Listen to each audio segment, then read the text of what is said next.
Three types of booking ni Wimob. Ano nga ba ang pinagkaiba ng regular, instant at exclusive?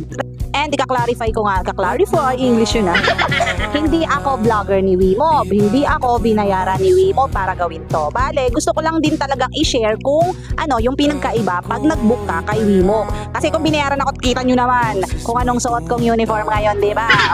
Pero kung babayaran ni Wimob, why not, di ba? Wimob, kaya naman.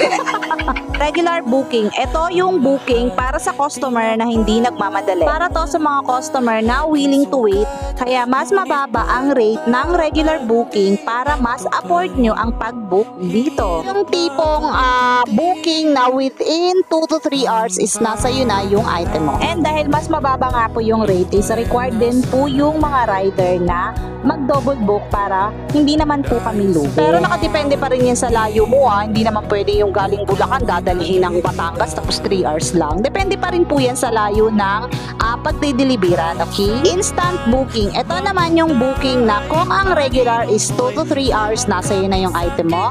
Ito namang instant is medyo mas maliles yung oras ng pagdi-deliver sa'yo.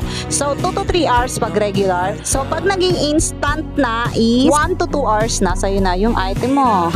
And again, nakadepende pa rin yan sa layo ng pick up at drop off. Okay? Itong exclusive naman is dito mo mapifeel ang pagiging Disney princess and Disney prince mo. Dahil ito ay bagay na bagay sa mga urgent deliveries dahil exclusive na exclusive lang yung item mo, walang kasabay. So pag ang booking mo ay exclusive, hindi na siya sasabayan. Once na makuha yung item mo, is rekta na i-deliver sa'yo. O diba sa Wimob, mapifeel mo kung gaano ka-special. Pero don't expect too much yung tipong 1 hour yung biyahe papunta sa'yo, tapos ang gusto mo 15 minutes lang, andyan na. Kaya ka nasasaktan masyado kang nag-expect ng mga bagay na hindi naman para sa'yo. Charot. Kaya ano pang hinihintay nyo? Mag-book na dahil sa Wimob, makaka-move on ka.